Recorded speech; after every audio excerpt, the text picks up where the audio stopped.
को उमेश माथुर का नमस्कार। माथुर क्लासेज ऑनलाइन पर आपका बहुत बहुत स्वागत। आप पढ़ रहे हैं सदिश वेक्टर्स। इसमें भी पिछली क्लास में आपने अदिश गुणन पढ़ लिया था, उसके कुछ अनुप्रयोग पढ़ लिए थे, कुछ एग्जाम्पल भी किए थे। अब उसके गुणधर्म करते हैं। पहले अदिश गुणन के गुणधर्म। Properties of scalar product. Suppose A B C be 3 vectors and M and N be 2 scalar. मान लिया ए बी सी 3 सदिश हैं और एम और एन क्या हैं, 2 स्केलर हैं। तो सबसे पहले तो अपन कहते हैं क्लोजर प्रॉपर्टी, समृद्ध गुण, और यू कैन से समृद्धता। क्लोजर प्रॉपर्टी, क्लोजर प्रॉपर्टी क्या कहती है?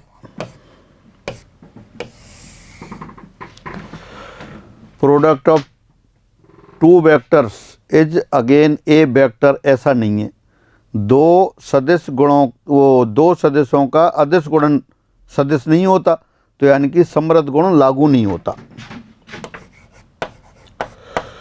यहाँ ए डॉट बी फिर ये सदिश के बराबर नहीं है। ए डॉट बी क्या है? सदिश गुणन नहीं है। तो इसलिए इसमें अगर ए डॉट बी 2 सदस्यों का सदिश गुणनफल, ये अदिश गुणनफल फिर सदिश आ जाता तो अपन कहते क्लोजर प्रॉपर्टी एप्लीकेबल है। तो इसका मतलब क्या है? क्लोजर प्रॉपर्टी एप्लीकेबल नहीं है। फिर अपन लेते हैं कम्यूटेटिविटी, क्रम विनिमयता। ए डॉट बी बराबर बी डॉट ए होता है। क्यों होता है? ए डॉट बी क्या लिखते हैं आप? ए डॉट बी लिखते हैं A dot B. A dot B बराबर होता है A into B into cos theta.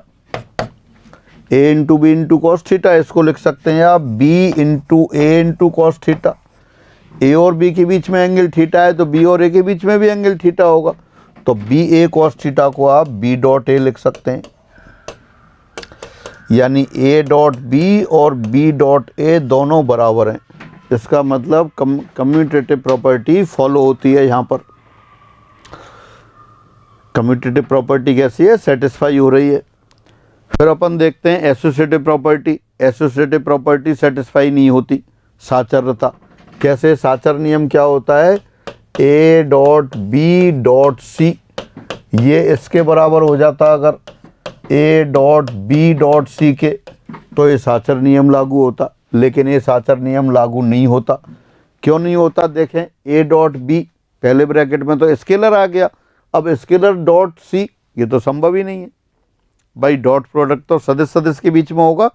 तो और इसी तरह से बी डॉट सी अदिश आ गया, ए डॉट अदिश करते, यहाँ तो क्या आ गया? लेफ्ट हैंड साइड में तो अदिश डॉट सदिश, जो कि ये विद्यमान ही नहीं है, डज नॉट एग्जिस्ट, विद्यमान नहीं। यहां भी देख सकते हैं इस साइड में क्या है? ये तो है आपके पास वेक्टर और डॉट स्केलर, तो ये तो पॉसिबल ही नहीं है। डॉट प्रोडक्ट तो कब होता है? डॉट प्रोडक्ट 2 वेक्टर्स के बीच में होता है।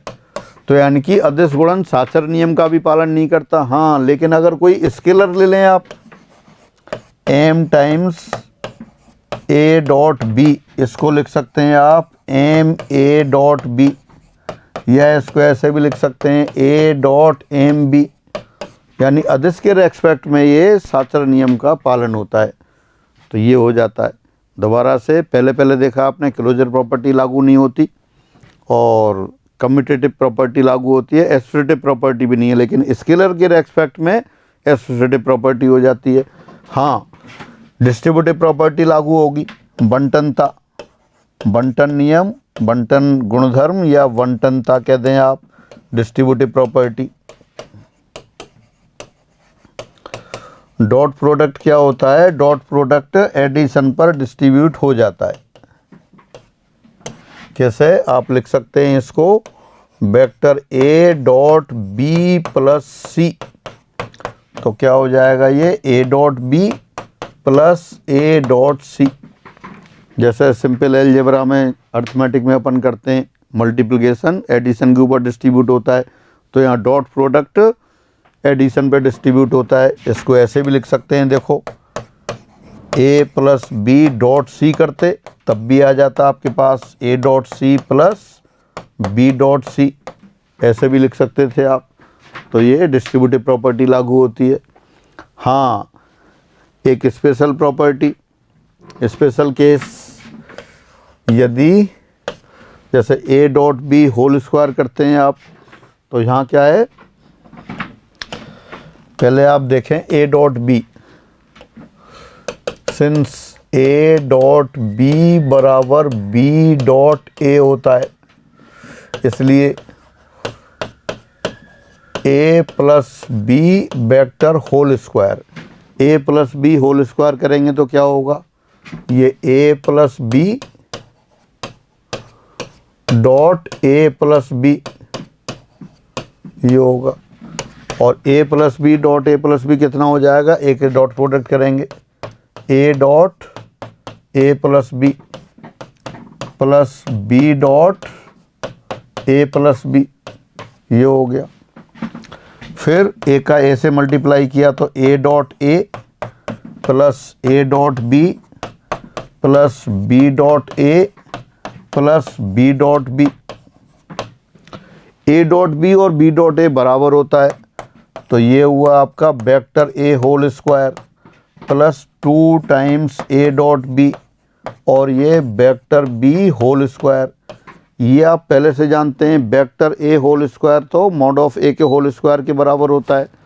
तो कितना हो जाएगा finally, A dot B whole square, vector A square भी लिख सकते थे, मैं दोनों लिखता हूँ, vector A square 2 times A dot B plus vector B whole square, और वेक्टर ए स्क्वायर क्या होता है, mod of A whole square, तो इसको लिख सकते हैं आप A square 2 times A dot B plus B square. तो ये आपने A plus B whole square लिखा। इसी तरह से आप vector A minus vector B whole square लिख सकते हैं, और यहाँ लिख देंगे vector A minus vector B whole square, करेंगे तो उसी तरह से, लेकिन अब इसको देख के डायरेक्ट लिख देते हैं आप, vector A whole square minus 2 vector A dot vector B plus vector B whole square, और vector A square simply A square के बराबर होता है, तो हो गया A square minus 2 A dot B plus B square. तो ये आपका A minus B whole square की बात रही। अच्छा, इनका जैसे आइडेंटिटी जो लेते हैं x plus by x minus by है, उस तरह से भी लिख सकते हैं इनको। और ये तो आपके 2 रिजल्ट लिखे आपके, और देखें एक और, vector A plus vector B dot vector A minus vector B, A dot B बराबर बी डॉट ए होता है, इसलिए वो दोनों ऐड भी हो जाते हैं, अपोजिट साइन के होंगे तो कैंसिल हो जाएंगे। तो यहाँ क्या आएगा, A dot vector A minus vector B plus vector B dot vector A minus vector B. तो ये कितना हो गया, ये तो हो जाएगा A dot A minus A dot B plus B dot A minus B dot B. A dot A vector A square हो गया, तो vector A whole square minus A dot B plus B dot A, दोनों बराबर हैं लेकिन opposite sign का है, cancel हो गए, minus vector B whole square. और इसी को फिर vector A square simply A के मापांक के स्क्वायर होता है, तो वो भी लिख सकते हैं। तो इस तरह से 2 रिजल्ट आपके इससे हो गए, vector A plus vector B dot vector A minus vector B, ये A square minus B square, एक रिजल्ट हो गया। तो A plus B whole square देखा आपने, A minus B whole square देखा, फिर A plus B dot A minus B, अगर रिवर्स ऑर्डर करते हैं A minus B dot A plus B तब भी यही आएगा, ये भी लिख देता हूँ।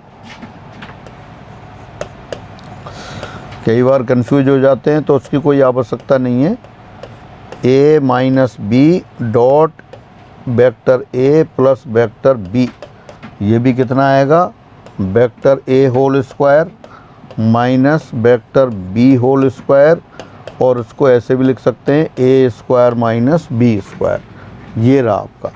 तो ये प्रॉपर्टीज़ की बात रही। अच्छा, और लिखते हैं आगे प्रॉपर्टीज़ की अभी।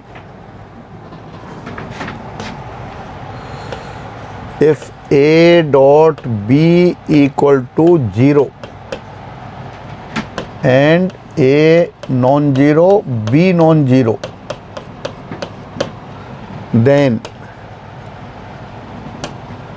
ए परपेंडिकुलर टू, अच्छा एक मिनट, हाँ ठीक है, ए परपेंडिकुलर टू बी, और reverse A perpendicular to B है तो ये ए डॉट बी 0 होगा। दोबारा लिखते हैं, यदि ए और बी दो अशून्य सदिश हैं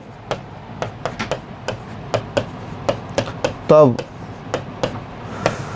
A dot B equal to 0 implies and implied by vector A perpendicular to vector B. पहले भी अपन वहाँ प्रोडक्ट डिस्कस कर रहे थे, एंगल डिस्कस कर रहे थे, जब भी कहा था ए और बी अगर म्यूचुअली परपेंडिकुलर हैं तो ए डॉट बी 0 होता है, और ए डॉट बी 0 हो और ए और बी नॉन जीरो हो तो ए परपेंडिकुलर टू बी होता है। तो इस तरह से इनमें कैंसिलेशन लॉ भी लागू हो जाता है। A dot B equal to A dot C, और A non zero implies vector B equal to vector C जब vector A not equal to 0। अगर ए नॉन जीरो वेक्टर हो और ए डॉट बी बराबर ए डॉट सी दे रखा है तो ये क्या आ जाएगा, बी इक्वल टू सी। तीनों ही नॉन जीरो हों तब भी लिख सकते हैं आप। हाँ, अगर ये नॉन जीरो वाली कंडीशन ना हो, यदि A dot B equal to A dot C, ये यदि हटा देते हैं, A dot B equal to A dot C दे रखा है आपको, अब पता नहीं है 0 है या नहीं है, तो इससे क्या कंक्लूजन निकलेगा, इसका मतलब होगा आइदर ए इक्वल टू 0 या बी इक्वल टू सी या A perpendicular to B minus C. क्या लिखा, दोबारा देखें, A dot B equal to A dot C है, और अब ये नहीं लिख रहा है ए नॉन जीरो है या बी नॉन जीरो है या कौन सा है क्या नहीं है, इसका कुछ नहीं पता है। तो A dot B equal to A dot C implies either A equal to 0 और बी इक्वल टू सी या A perpendicular to B minus C. कैसे, वो देखते हैं अपन, प्रूफ देखते हैं इसका। प्रूफ क्या है, छोटा सा एक्सप्लेनेशन दिया है, ए डॉट बी बराबर A dot C, this implies एक ही साइड में ले आए आप, A dot B minus A dot C equal to 0। क्या दे रखा था आपको, A dot B equal to A dot C दे रखा था, सभी को एक ही साइड में ले आए, तो यहाँ से ए डॉट ए कॉमन ले लिया तो ब्रैकेट में क्या आ गया, B minus C, A dot B minus C equal to 0।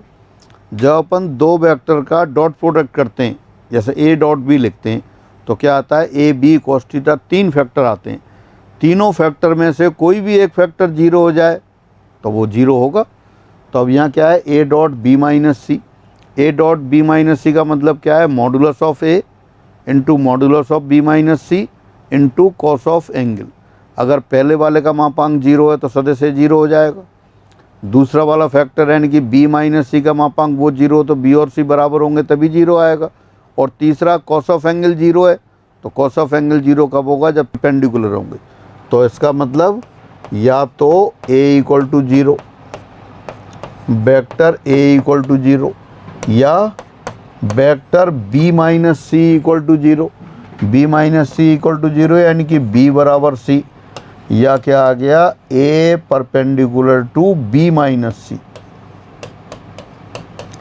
A B minus C के परपेंडिकुलर। 3 फैक्टर हो गए तो तीनों फैक्टर में से एक फैक्टर 0 होगा, कोई ना कोई जीरो होगा। पहला फैक्टर जीरो हो तो वेक्टर ए जीरो हो गया। दूसरा फैक्टर कौन सा है, बी माइनस सी का मॉडुलस, वो जीरो हो तो बी और सी बराबर होंगे। और तीसरा factor cos of angle zero होगा तो वो दोनों परपेंडिकुलर होंगे। तो ये आपके पास रिजल्ट आ गया। अब ऐसा करते हैं, इनको पढ़ते हैं और एक दो प्रॉपर्टी होगी वो उसके साथ लिखे हुए हैं, वहाँ ले देख लेते हैं। क्रम विनिमयता, कम्यूटेटिविटी, दो सदस्यों का अदिश गुणनफल क्रम विनिमय नियम का पालन करता है, अर्थात A dot B equal to B dot A. Again scalar product of two vector is commutative, that is A dot B equal to B dot ए।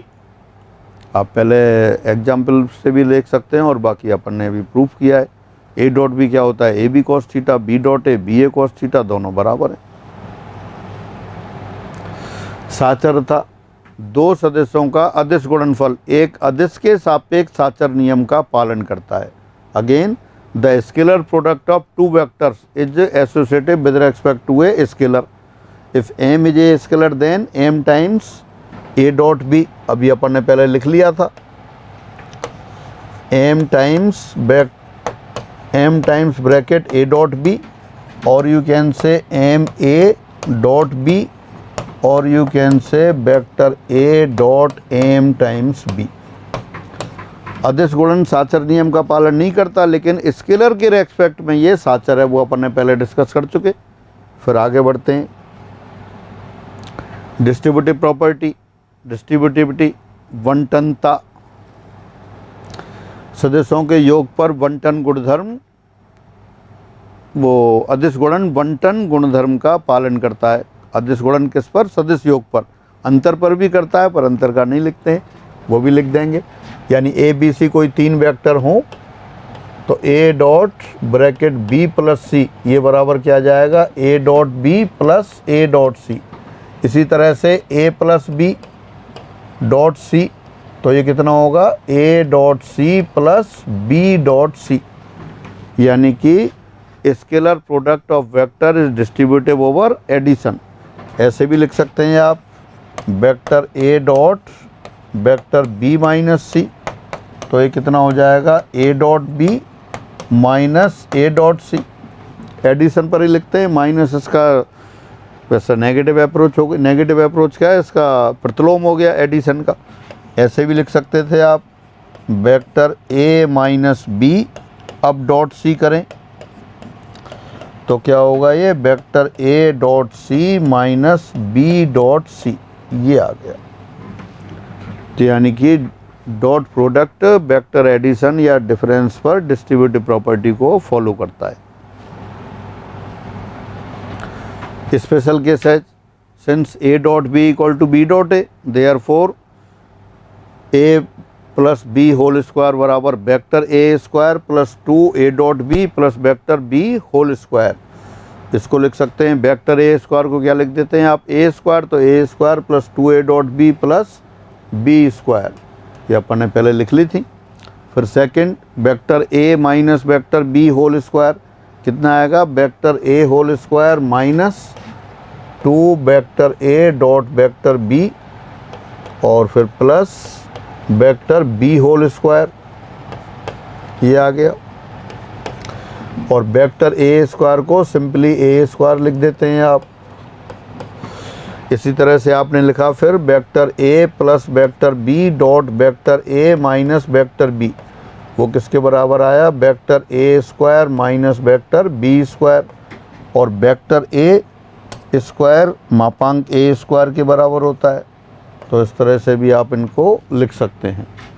और इसको अपन ऐसे भी लिख सकते हैं, vector A minus vector B dot vector A plus vector B बराबर vector A square minus vector B square, या simply A square minus B square. इस तरह से आप इन्हें लिख सकते हैं, पहले आपने डिस्कस कर लिया था। फिर आगे बढ़ते हैं। यदि ए और बी दो अशून्य सदस्य हों तब if a and b be two non-zero vectors then a dot b equal to 0 implies and implied by a perpendicular to b। बहुत सिंपल प्रॉपर्टी, पॉपुलर प्रॉपर्टी और इम्पोर्टेंट प्रॉपर्टी। बहुत बार काम आएगा, तो ये आप लर्न करके रखेंगे। ए और बी दो नॉन जीरो वेक्टर्स हैं और ए डॉट बी जीरो है तो ए बी के परपेंडिकुलर होगा, ए बी के परपेंडिकुलर है तो ए डॉट बी जीरो होगा। Next, if A B C be three non zero vectors, यानी ए बी सी तीन अशून्य सदिश हों, तब A dot B equal to A dot C implies B dot B equal to C, यानी cancellation law लागू होता है। कब लागू होता है? जब ये नॉन जीरो वेक्टर्स हों। अगर नॉन जीरो वेक्टर्स नहीं हो तब ये लागू नहीं होगा, क्योंकि अगर ए जीरो वेक्टर हो जाए, बी सी बराबर नहीं हो, जैसे देखें आप, zero vector dot 2i this equal to zero vector dot 3j cap. अब अगर जीरो से जीरो काट दिया आपने, 2i कैप बराबर 3j कैप आ जाएगा, तो ये तो मिस्टेक हो जाएगी, यानी कि ये बराबर नहीं है। तो इसका मतलब क्या है? ये एप्लीकेबल तभी होगा जब ये A B C non zero vectors हों, तो जीरो वेक्टर्स के लिए एप्लीकेबल नहीं है। Next property, A dot B equal to A dot C implies either A equal to zero या बी इक्वल टू सी या A perpendicular to B minus C. अभी अपन ने देख लिया था, एक्सप्लेन कर दिया था, दोबारा लिख देता हूँ एक बार। Vector A dot B equal to vector A dot C implies either A equal to zero, और ये जीरो वेक्टर है, vector B equal to vector C, और vector A perpendicular to vector B minus C. बिल्कुल आसान explanation. जब दो vector का dot product करते हैं तो तीन फैक्टर आते हैं, तीन फैक्टर में से कोई ना कोई एक तो जीरो होगा ही होगा, और उससे ये रिजल्ट आ रहा है। फिर आगे देखते हैं। हाँ, ये प्रॉपर्टी मैंने डिस्कस नहीं की, बहुत आसान, पढ़ लेते हैं। यदि ए बी सी तीन असमतलीय व अशून्य सदिश हों और P dot A equal to zero, P dot B equal to zero, P dot C equal to zero, then vector P equal to zero. दोबारा से, if A B C be three non coplanar and non zero vector and P dot A equal to zero, देखिए P dot A equal to zero, A non zero है, A non zero है और P dot ए zero है, इसका मतलब vector P perpendicular to A या vector P equal to zero. A P dot A equal to zero, A zero नहीं है तो इसका मतलब या तो P जीरो होगा या P ए के परपेंडिकुलर होगा। P dot B equal to zero, this implies vector P perpendicular to vector B या vector P equal to zero. Dot product zero है तो या तो परपेंडिकुलर होंगे या उनमें से कोई एक जीरो वेक्टर होगा। और साथ साथ फिर यहाँ लिख दिया vector P dot C equal to zero, this implies vector P perpendicular to C और vector P equal to zero. A B C क्या दे रखे हैं? असमतलीय दे रखे हैं, नॉन कोप्लेनर दे रखे हैं। A B C non coplanar है तो P एक साथ तीनों के परपेंडिकुलर नहीं हो सकता। जैसे आई कैप, जे कैप, के कैप तीन वेक्टर हैं, तीनों नॉन कोप्लेनर हैं, तो कोई ऐसा वेक्टर नहीं ढूंढ सकते कि तीनों के परपेंडिकुलर हो जाए।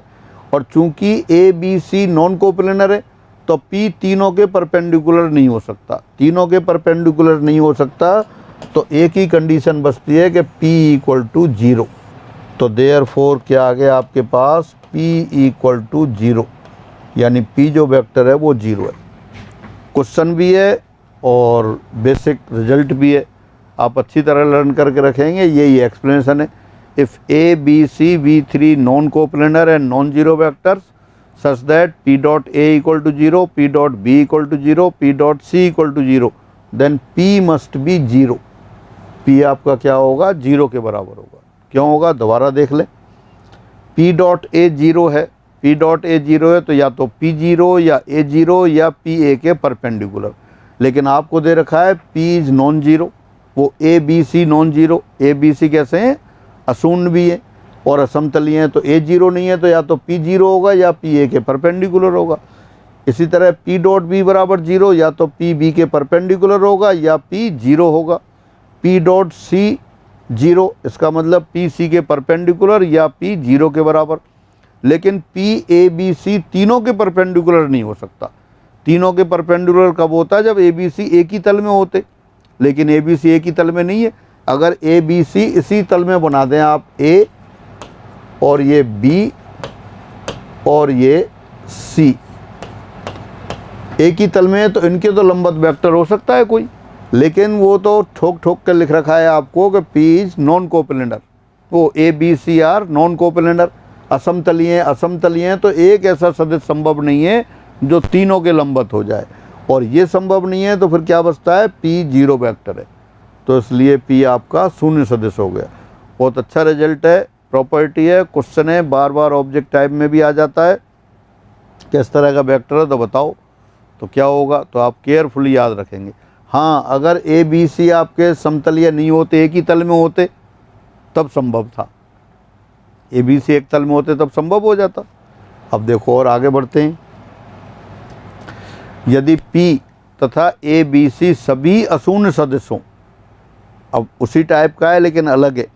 P तथा ए बी सी सभी अशून्य सदिश हों और P dot A equal to zero, P dot B equal to zero, P dot C equal to zero, तब ए बी सी समतलीय सदिश होंगे।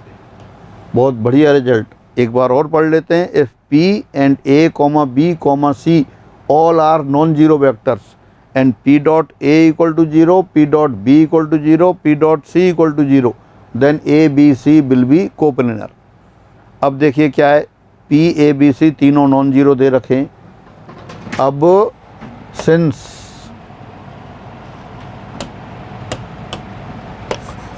P dot A equal to 0, तो देयर फोर P जीरो है नहीं, A जीरो है नहीं, तो P किसके हो गया? P A के परपेंडिकुलर हो गया। और इसी तरह से P dot B equal to 0, इसका मतलब क्या हो गया? P B के परपेंडिकुलर हो गया। और साथ साथ P dot C equal to 0, इसका मतलब P C के परपेंडिकुलर हो गया। P A B C तीनों के परपेंडिकुलर हो गया। अब ये नहीं दे रखा कि A B C non coplanar है और P जीरो नहीं है, P जीरो नहीं है, ए बी सी तीनों के परपेंडिकुलर है। इसका मतलब एक ही पोजीशन बचती है कि तीनों के परपेंडिकुलर हैं कि ए बी सी तीनों एक प्लेन में हैं। तो इससे क्या कंक्लूजन निकला? Therefore A B C are coplanar, समतलीय हैं। अगर ये दे रखा होता कि समतलीय नहीं है, तब वो जीरो वाली कंडीशन आ जाती, लेकिन यहाँ दे रखा है अशून्य और P A B C तीनों के परपेंडिकुलर है, तो A B C तीनों कैसे हो गए? समतलीय हो गए। अब आता है component of vector B along n perpendicular to A, सदिश B के A के अनुदिश तथा लंबवत दिशा में घटक। तो देखें कैसे, ये तो वेक्टर A हो गया और ये वेक्टर B हो गया, OA और ये B। अब आपसे कह रहा है find the components of vector B along n perpendicular to vector A। A vector कौन सा है आपका? A वेक्टर ये रहा। तो अपन अब ऐसा करते हैं, मान लिया वेक्टर B OB साइड से व्यक्त हो रहा है, तो B से परपेंडिकुलर डाल दिया यहाँ आपने, ये मान लिया M है। तो अब क्या है, अब अपन देखते हैं यहाँ पर सदिश B का सदिश A के अनुदिश एलोंग घटक, component of vector B along vector A कितना होगा? वो ये वाला रहा OM। A वेक्टर ये रहा, B से परपेंडिकुलर डाल दिया आपने, और OM को क्या लिख सकते हैं आप? OM into A cap. Along A है, एक ही डायरेक्शन में है, तो लेंथ तो ओ एम के बराबर होगी और ओ ए कैप। ओ एम बराबर कितना हो गया, ओ एम को लिख सकते हो आप O B cos of angle, मान लिया एंगल थीटा है, तो O B cos of theta into A cap. O B क्या है, मॉडुलस ऑफ वेक्टर बी, तो उसको लिख दिया आपने B cos of theta into A cap. अब क्या किया, ए से ऊपर मल्टीप्लाई कर दें और ए से नीचे मल्टीप्लाई कर देते हैं, तो क्या लिख सकते हैं आप इसको, A B cos theta upon A into A cap, ये आ सकता है। साथ साथ ए से एक बार और कर देते हैं ऊपर, ए और इंटू ए, तो अब देखिए क्या हो गया, ये देखें तो ऊपर तो आ गया आपके पास, ब्रैकेट में तो है ये ए डॉट बी, और आउटसाइड क्या है, A into A cap, A into A cap, vector A आ गया, और नीचे क्या आ गया, ए स्क्वायर। तो ये ही क्या आ गया अपने पास, ये आ गया component of vector B along vector A, सदिश बी का सदिश ए के अनुदिश घटक आ गया। दोबारा से देखें, ए और बी दो वेक्टर ले लिए, वेक्टर ए साइड ओ ए के एलोंग है और वेक्टर बी ओ बी के एलोंग है, दोनों के बीच में एंगल थीटा ले लिया। बी जो वेक्टर है उसका परपेंडिकुलर, बी जो टिप है उसकी बी कैपिटल बी, उसे परपेंडिकुलर डाल दिया, तो सदिश बी का ओ ए की दिशा में वेक्टर ए की डायरेक्शन में घटक कितना हो गया, ओ एम आ गया। तो वही आपने लिखा ओ एम, वेक्टर एरो लगा रखा है, उसको लिख दिया O M into A cap, क्यों, लंबाई तो ओ एम है और डायरेक्शन ए की दिशा में है, तो इसलिए ए कैप लिख दिया आपने। ओ एम को लिख दिया आपने ओ बी कॉस थीटा, ये आप पहले से जानते हैं, या त्रिभुज में देख सकते हैं, कॉस ऑफ एंगल आधार पटीकरण होता है, तो ओ बी कॉस थीटा आ गया। ओ बी को लिख दिया फिर स्मॉल बी, सदिश बी का मापांक स्मॉल बी कॉस थीटा। फिर आपने क्या किया, यहाँ ए से ऊपर मल्टीप्लाई किया और ए से नीचे, तो ब्रैकेट में आ गया A B cos theta upon A, एक बार और ए से ऊपर नीचे मल्टीप्लाई कर दिया, तो बाहर आ गया मापांक ए इंटू ए कैप और नीचे ए इंटू ए, तो ए बी कॉस थीटा को तो लिख दिया आपने ए डॉट बी, और आउटसाइड हो गया ए इंटू ए कैप ए, और नीचे ए स्क्वायर आ गया, यानी सदिश बी का सदिश ए की दिशा में घटक आ गया, कितना, ए डॉट बी लिख देता हूँ, देयरफॉर सदिश बी का सदिश ए के अनुदिश घटक, यानी component of vector A along component of vector B along vector A, कितना आएगा ये, A dot B upon A square times vector A, ये आ गया। तो ये लर्न करने की बात है। अब ए के परपेंडिकुलर की बात करते हैं, ए के परपेंडिकुलर फिर आगे देखते हैं, उसी फिगर को ले लेते हैं दोबारा से। ये वेक्टर आपका बी है और ये वाला वेक्टर आपका ए है, ये ओ, ये पॉइंट ए और ये बी। अब क्या किया आपने, बी से जो बी का टर्मिनल पॉइंट है कैपिटल बी, सदिश बी का, उसे परपेंडिकुलर डाल दिया एम। अब इसके लंबवत सदिश की बात कर रहे हैं अपन, यहाँ एक डायरेक्शन ऐसे भी ले लेते हैं और यहाँ से परपेंडिकुलर डाल देते हैं।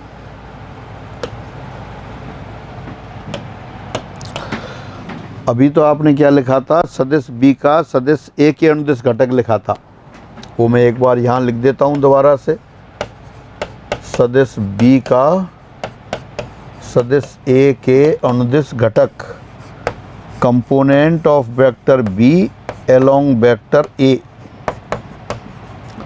क्या आया था वो अपन लिख के रख ले रहे हैं एक बार, A dot B upon A square times vector A, ये आ गया था। अब क्या लेना है, अब आपको लेना है सदिश बी का ए के लंबवत दिशा में घटक, सदिश बी का सदिश ए के लंबवत घटक,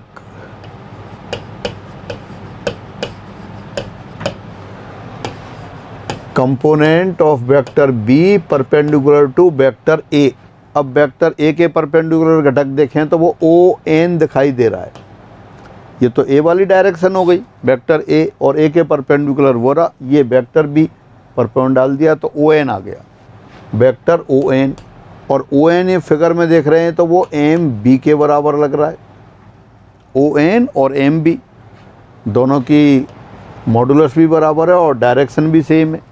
और एम बी को क्या लिख सकते हैं आप, एम बी को लिख सकते हैं आप O B minus O M. O origin ले लिया आपने, M B O B minus O M. O B क्या है, वेक्टर बी इटसेल्फ, और ओ एम पहले निकाला हुआ है आपने, यही तो है ओ एम। तो ओ एम क्या लिख दिया आपने, ये लिख दिया A dot B upon A square times A. तो ये क्या आ गया, ये सदिश बी का सदिश ए की लंबवत दिशा में घटक आ गया। ये दोनों फॉर्मूले की तरह आपको लर्न करके रखने, एज ए क्वेश्चंस भी आ जाते हैं और न्यूमेरिकल भी बनते हैं। दोबारा से देख लें, सदिश बी का सदिश ए के अनुदिश घटक, ए ये रहा और ये सदिश बी रहा। सदिश बी किससे व्यक्त हो रहा है, साइड ओ बी से व्यक्त हो रहा है, यानी कि इनिशियल पॉइंट ओ पर है, ओ को अपन ने ओरिजिन मान लिया, टर्मिनल पॉइंट बी पर है। और सदिश ए कौन सा है, ओ ए से व्यक्त हो रहा है, ए यानी कैपिटल ए। तो पहले आपने बी पॉइंट का जो टर्मिनल पॉइंट है उससे सदिश ए पर परपेंडिकुलर डाल दिया, तो वो क्या कहाँ मिला, एम पर। तो ओ एम जो पार्ट है वो सदिश बी का सदिश ए की दिशा में कंपोनेंट हो गया। तो ओ एम आपने निकाला, ओ एम कैलकुलेट कर लिया और वो कितना आ गया आपके पास, A dot B upon A square times vector A आ गया। अब आपको निकालना था सदिश बी का सदिश ए की लंबवत दिशा में घटक। सदिश ए ओ ए साइड से डिनोट हो रहा है, इसके परपेंडिकुलर लाइन ले ली, उस पर बी से कैपिटल बी से परपेंडिकुलर डाल दिया। घटक वही प्रोजेक्शन होते हैं और डायरेक्शन लिख रहे हैं, वेक्टर कंपोनेंट ले रहे हैं। तो अपन अगर वेक्टर कंपोनेंट नहीं लेना होता है तो सिर्फ ओ एन लेंथ ले लेते आप, तो वो ओ एन के बराबर आ गया, ओ एन एम बी के बराबर आ गया। एम बी को लिखा आपने O B minus O M, किससे, पोजीशन वेक्टर लिखना जानते हैं आप, किसी वेक्टर का पोजीशन वेक्टर लिखना है, जैसे ए बी का पोजीशन वेक्टर लिखना है ओ के रेस्पेक्ट में, तो कैसे लिखते थे, बी का पोजीशन वेक्टर माइनस ए का पोजीशन वेक्टर। यहाँ एम बी को लिखना था तो O B minus O M आ गया। ओ बी आपको पता है स्मॉल बी है, और ओ एम पहले निकाला था आपने, vector A dot B upon A square bracket A. तो ये लर्न करके रखेंगे। इनको दोबारा से पढ़ लेते हैं। सदिश बी के सदिश ए के अनुदिश तथा लंबवत दिशा में घटक, components of vector B along and perpendicular to A. Component of vector B along vector A कितना था, A dot B upon A square into vector A, ये आ गया आपके पास। और component of vector B perpendicular to vector A is B minus, ये अभी आपने प्रूफ किया है, फिर B minus A dot B upon A square times vector A, ये आ गया। यानी सदिश बी का सदिश ए की दिशा में घटक तो ये, और सदिश बी का ए की लंबवत दिशा में घटक ये आ गया। फिर आगे बढ़ते हैं। एक क्वेश्चन आ गया, example 34, find the component of vector B equal to 4i cap plus J cap plus 3k cap along and perpendicular to vector A. बिल्कुल सेम उसी पर न्यूमेरिकल हो गया, यानी कि सदिश बी का सदिश ए के अनुदिश और ए के लंबवत दिशा में घटक लेना है। ए के अनुदिश घटक क्या था, मैं यहाँ लिख दूँ, A dot B upon A square vector A. तो बस इसी फॉर्मूले को डायरेक्ट अप्लाई कर देते हैं।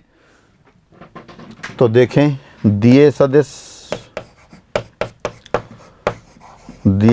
कौन से हैं आपके, एक तो वेक्टर ए दे रखा है, ए क्या दे रखा है आपको, 2i cap plus 2j cap minus k cap, और वेक्टर बी क्या दे रखा है आपको, बी दे रखा है 4i cap plus j cap plus 3k cap, ये दे रखा है। अब अपन ऐसा करते हैं, पहले ए डॉट बी कैलकुलेट करके रख लेते हैं, क्योंकि ए डॉट बी की आवश्यकता पड़ती है। तो देयरफॉर ए डॉट बी क्या आएगा, आई का आई से प्रोडक्ट, जे का जे से, के का के से। या एक बार स्टेप बढ़ा देते हैं, 2i cap plus 2j cap minus k cap dot 4i cap plus j cap plus 3k cap. तो देखो कितना होगा, 2 इंटू 4 8 हो गया, प्लस 2 इंटू 1 2 आ गया, माइनस 3 यानी कि 7 आ गया। A dot B equal to 7, ये निकाल के रख लिया आपने। ए का मॉडुलस भी लिख लेते हैं साथ साथ, मॉडुलस ऑफ वेक्टर ए। ए के कंपोनेंट क्या क्या दे रखे हैं, 2 2 1, तो वो अंडर रूट 4 प्लस 4 प्लस 1 यानी कि ये मॉड ऑफ ए बराबर 3 आ गया। अब लिख देते हैं आप सदिश ए का, वो सदिश बी का ए के अनुदिश घटक।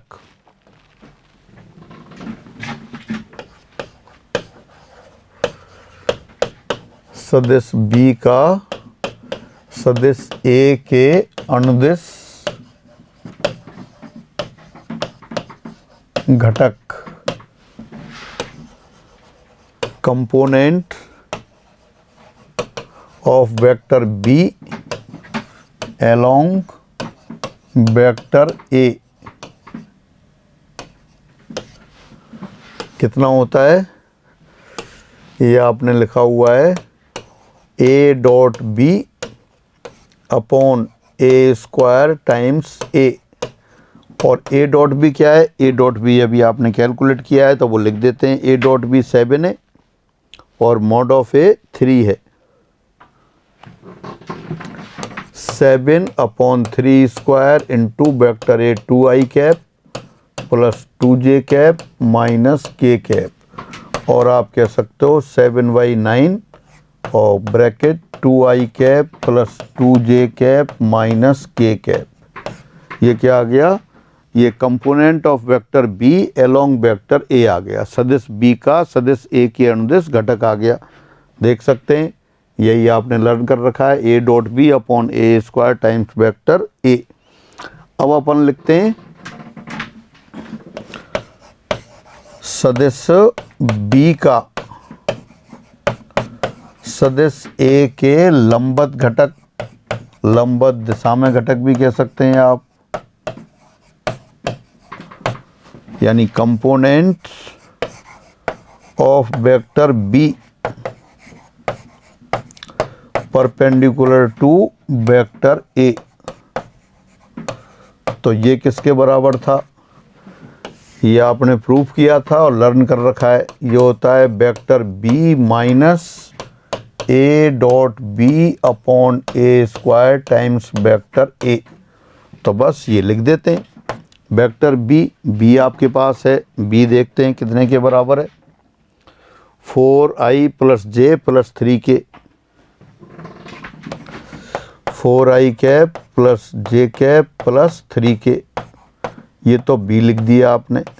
Minus A dot B upon A square times A cap अभी निकाला था, कितना आया था 7/9 इंटू ए क्या है 2i cap plus 2j cap minus k cap, ये आपने लिख दिया, फॉर्मूले में लिख दिया। एक बार और चेक कर लेते हैं, b बराबर है 4i cap plus j cap plus 3k cap, और वो प्रोजेक्शन आपने लिखा था वो कितना था, वो आपके पास यहीं लिखा है 7/9 2i cap plus 2j cap minus k cap.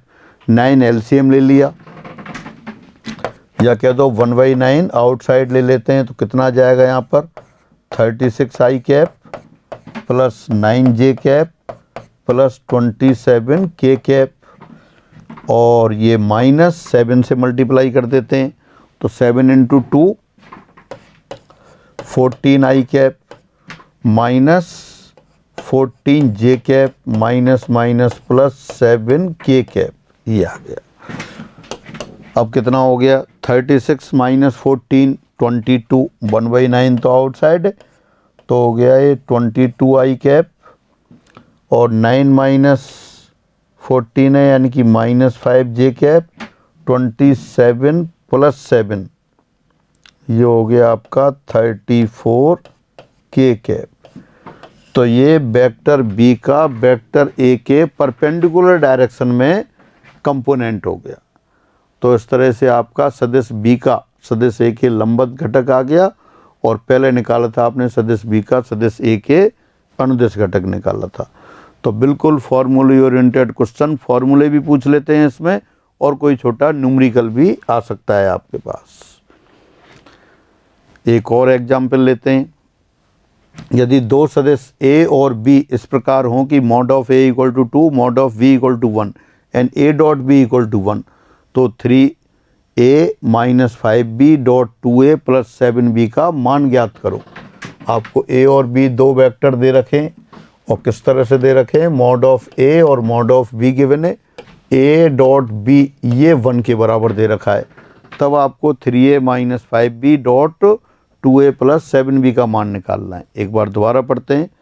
If two vectors a and b are such that mod of vector a equal to 2 and mod of b equal to 1 and a dot b equal to 1, then find the value of 3a vector 3a minus 5b dot 2a plus 7b। इसकी value निकालनी है, तो निकाल लेते हैं अपन। देखिए given expression, या जो एक्सप्रेशन निकालना है वो लिख देते हैं। Vector 3a minus 5b dot 2a plus 7b। तो जैसे a प्लस बी का c प्लस डी से मल्टीप्लाई करते हैं उसी तरह से मल्टीप्लाई कर लेते हैं। तो देखिए क्या आएगा, 3 इंटू 2 यानी कि 6 vector a whole square minus 5 plus 7 यानी कि minus 35 vector a whole square. 5 into 3 into 7 करेंगे तो क्या आ जाएगा 21 a डॉट b, और 5 इंटू 2 करेंगे तो क्या आएगा माइनस 10। तो ये क्या आ गया प्लस 11 a डॉट b आ गया, ये आया। दोबारा देख लेते हैं, या एक स्टेप और बढ़ा दें ऊपर। देखिए क्या लिखेंगे आप यहाँ से, ये आएगा 3 इंटू 2 6 a डॉट a, और प्लस 3 इंटू 7 यानी कि 21 a डॉट b, प्लस यहाँ से किया माइनस आएगा माइनस 5 इंटू 2 यानी कि 10 b डॉट a, उसको a डॉट b लिख रहा हूँ, और माइनस 5 इंटू 7 यानी कि 35 b डॉट b यानी कि चलो b डॉट b लिख रहा हूँ, ये था। तो अब a डॉट a को a स्क्वायर लिख दिया, b डॉट b को b स्क्वायर लिख दिया, और ये 21 a dot b minus 10 a dot b, इसको 11 a dot b with positive sign लिख दिया। अब सबकी वैल्यू लिखते हैं।